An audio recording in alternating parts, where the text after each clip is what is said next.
একটা হোটেলে, মগবাজার একটা আবাসিক হোটেলে হাতে নাতে জনসাধারণের উপরে ধরা খেয়েছে। একটা লজ্জাস্কর ও দুঃখজনক বিষয় নিয়ে আজকের এই আলোচনা।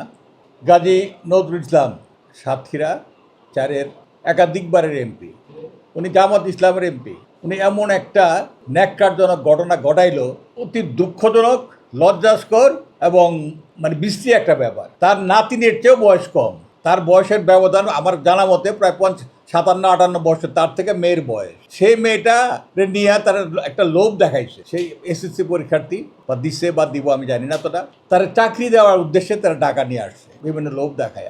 আইনা তারে আর অন্য অন্য জায়গায় কোথায় কী রাখছে আমি জানি না, তা একটা হোটেলে, মগবাজার একটা আবাসিক হোটেলে হাতে নাতে জনসাধারণের উপরে ধরা খেয়েছে অবৈধ কার্যকলাপ অবস্থায়।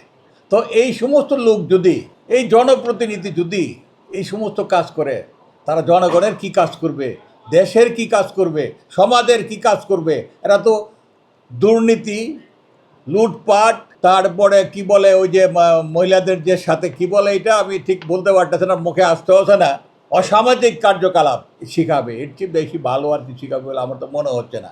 আবার তারা নাকি জামাতের এমপি, তারা মানুষকে হেদায়েত করে যে আমরা জামাত, আমরা আল্লাহর দল, এই সমস্ত। হ্যাঁ, তবে একটা জামাত ইসলাম একটা জিনিস খুব সুন্দর করছে, আমি তাদেরকে সাধুবাদ ধন্যবাদ জানাচ্ছি এই জন্য যে তার সাথে সাথে বহিষ্কার করছে, এবং দল থেকে বহিষ্কার করলে এবং তার এমপি পদ যাতে চলে যায়, তার এমপি পদ যাতে চালাতে, আমি জানি না আইনগত কী হবে জানি না, এমপি পদ যে চলে যায়, যাক লেট হইলে যদি তারপরে করছে, হ্যাঁ, এটা তাদের একটু হিতাহিত জ্ঞান হওয়ার পরে করছে। আমার যাই হোক, তারা চাইছিল কোনো কৌশলগতভাবে তারা যাতে এই বদনামটা না হয় বা হয় দলের বদনাম। তবে আমি তাদেরকে আরও বলবো, জামাত ইসলামের সভাপতি সাহেব, উনি খুব দেখতে আল্লাহ মনে হয়, তো উনি যাতে এমপি পদ থেকে বহিষ্কার হয় সেই ব্যবস্থা দল থেকে করে।